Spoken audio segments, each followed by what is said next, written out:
llamo Yeray, tengo 23 años. Yo en casa no estaba bien, en el colegio no estaba bien, no sabía relacionarme, no sabía gestionar emociones, no me expresaba, no le contaba a nadie mis problemas y al final pues colapsé. Pues, yo cuando llegué tenía depresión, por eso me costaba mucho salir de casa y relacionarme, y la verdad es que aprendí a gestionar emociones, aprendí a relacionarme, a hacer actividades en grupo.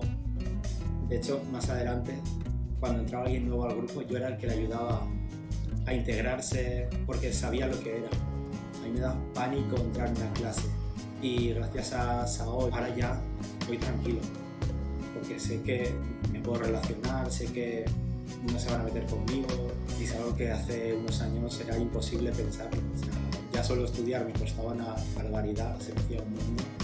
Pues estudiar y trabajar a la vez era imposible.